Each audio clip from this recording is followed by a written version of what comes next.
سننے والے کو میرا آداب و سلام۔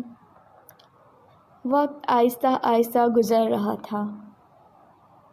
عائشہ اور زیان کی زندگی اب پہلے سے زیادہ خوبصورت ہو چکی تھی۔ ہر دن ایک نئی خوشی لے کر آتا۔ عائشہ بالکنی میں کھڑی تھی، ہاتھ اپنا پیٹ پر رکھا ہوا۔ ہوا ہلکی ہلکی چل رہی تھی۔ زیان پیچھے سے آیا اور اسے آہستہ سے اپنے قریب کر لیا۔ کیا سوچ رہی ہو؟ عائشہ مسکرائی۔ یہی کہ ہماری زندگی کتنی بدل گئی ہے۔ زیان نے اس کے ہاتھ کو مضبوطی سے تھاما۔ اور ابھی تو یہ شروعات ہے۔ وہ دونوں ایک دوسرے کے بہت قریب تھے۔ خاموشی میں بھی ایک سکون تھا۔ عائشہ نے دھیرے سے کہا،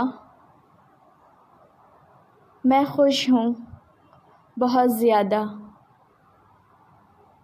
زیان نے اس کے ماتھے پر نرمی سے ہاتھ رکھا۔ کیونکہ تم میری ہو اور ہمیشہ رہو گی۔ اچانک عائشہ نے اس کا ہاتھ اپنے پیٹ پر رکھا۔ محسوس کیا۔ زیان چند لمحے خاموش رہا،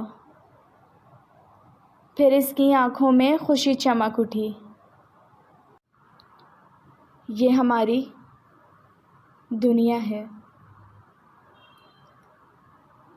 اور ہمیشہ کا ساتھ۔ زیان نے آہستہ سے کہا، میں وعدہ کرتا ہوں میں تم دونوں کا ہمیشہ خیال رکھوں گا۔ عائشہ کی آنکھوں میں آنسو آ گئے، مگر یہ آنسو خوشی کے تھے۔ اور میں ہمیشہ تمہارے ساتھ رہوں گی۔ سورج آہستہ آہستہ طلوع ہو رہا تھا۔ نئی روشنی، نئی امید اور ایک مکمل کہانی۔ وہ دونوں ایک دوسرے کے ساتھ کھڑے تھے۔ اب کوئی خوف نہیں تھا، کوئی راز نہیں، صرف محبت اور ایک نئی زندگی۔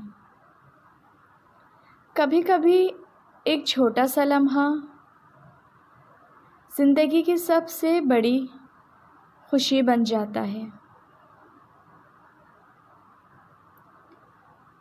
یہ کہانی ختم ضرور ہوئی ہے، مگر ان کی محبت ہمیشہ زندہ رہے گی۔ اگر آپ کو یہ کہانی پسند آئی ہے تو پلیز ہمیں کمنٹس کرنا نہ بھولیں۔ کمنٹس کر کے بتائیں کہ آپ کو اس کہانی کا کون سا پارٹ زیادہ پسند آیا۔ ناول نائٹ کو سبسکرائب کیجیے۔ اجازت دیجیے۔ اللہ حافظ۔